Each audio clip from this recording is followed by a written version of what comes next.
Assalamualaikum warahmatullahi wabarakatuh. Apa kabar anak-anak? Pada kesempatan kali ini, di pertemuan ketiga ini, untuk materi administrasi umum, kita akan membahas mengenai tetap di KD 3.2 dan 4.2, menganalisis jabatan, tugas, dan uraian pekerjaan pada kegiatan administrasi dan membuat uraian tugas setiap tingkatan jabatan pada kegiatan administrasi. Nah, kita akan membahas mengenai jenis-jenis jabatan, tugas, dan uraian pekerjaan pada kegiatan administrasi. Nah, jadi guna memperlancar suatu pekerjaan kantor agar dapat berjalan secara efektif, maka perlu adanya pembagian tugas yang jelas dengan batas-batas kewenangan tertentu. Jadi dalam struktur organisasi itu harus tampak jelas dengan adanya pembagian tugas yang tertuang pada unit organisasi.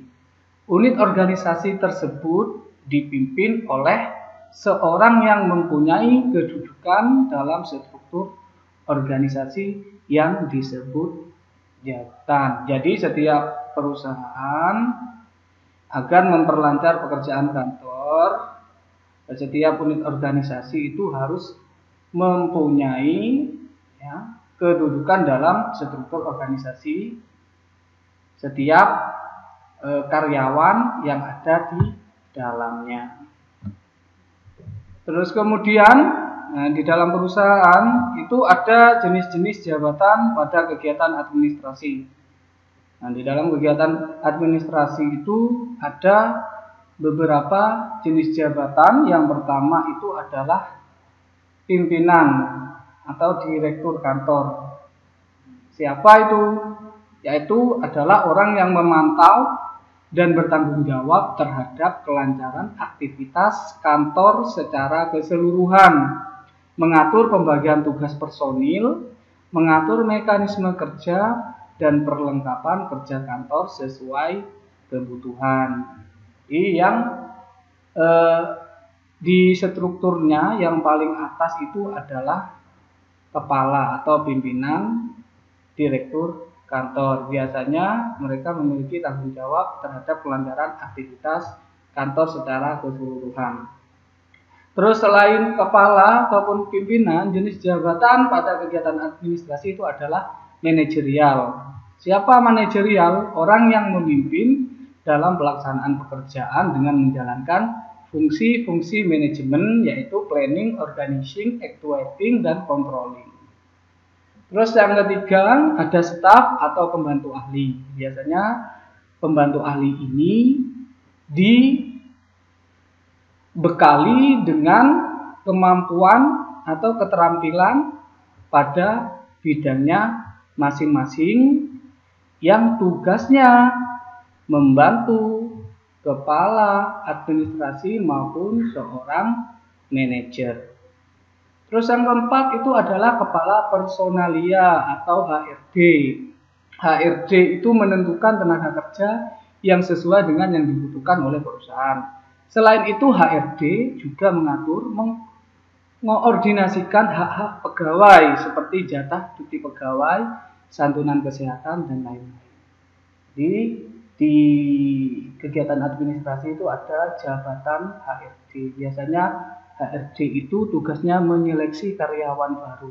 Selain itu dia juga memilih hak, mengkoordinir hak-hak pegawai kaitannya dengan cuti maupun santunan kesehatan yang dibutuhkan oleh para pegawai.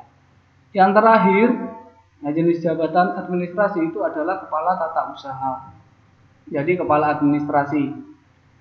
Kepala administrasi itu adalah orang yang menentukan garis-garis besar kebijakan dan tujuan yang harus dilakukan oleh kantor, seperti memberikan pelayanan teknis dan administrasi kepada semua unit di bidang ketatausahaan. Itu merupakan jenis-jenis jabatan pada kegiatan administrasi.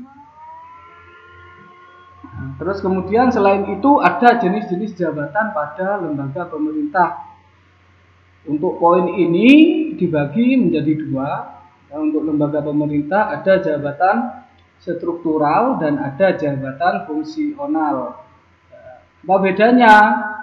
Kalau jabatan struktural itu adalah jabatan yang secara tegas tercantum dalam struktur organisasi yang ditetapkan oleh pejabat yang berwenang berdasarkan peraturan perundang-undangan yang berlaku.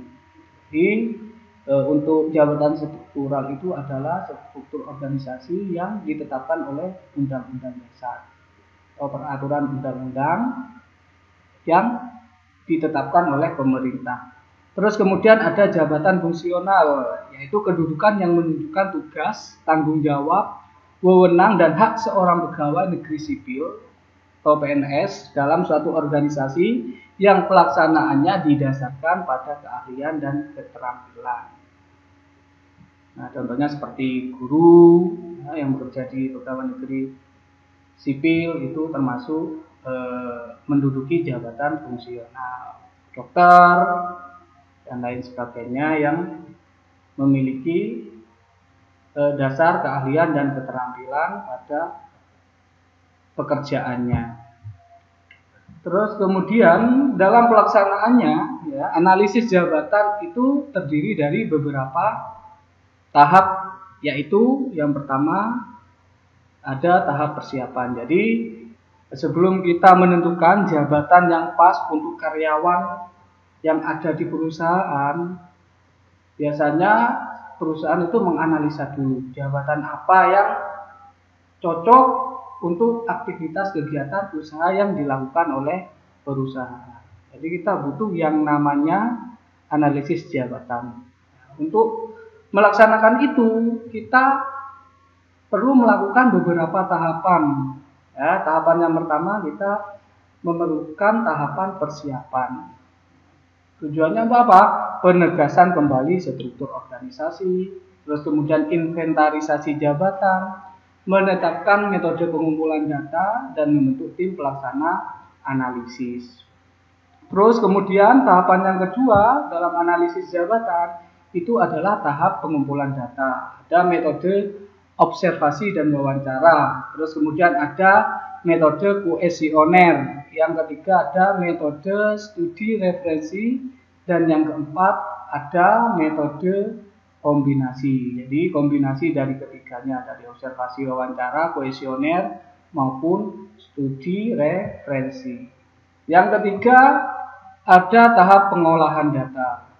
Tahap pengolahan data itu adalah menentukan faktor penilaian jabatan dan bobot nilai, terus kemudian analisis hasil interview dan kuesioner.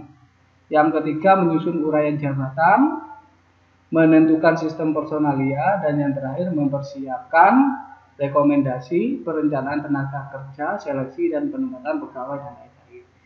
Jadi sebelum melakukan aktivitas, sebelum menyeleksi merekrut pegawai, mereka baiknya melakukan kegiatan analisis jabatan yang menggunakan beberapa tahapan yang sudah saya jelaskan tadi. Oke, terus kemudian terakhir ya, untuk materi ini saya cukupkan sampai di sini. Terima kasih. Saya akhiri. Wassalamualaikum warahmatullahi wabarakatuh.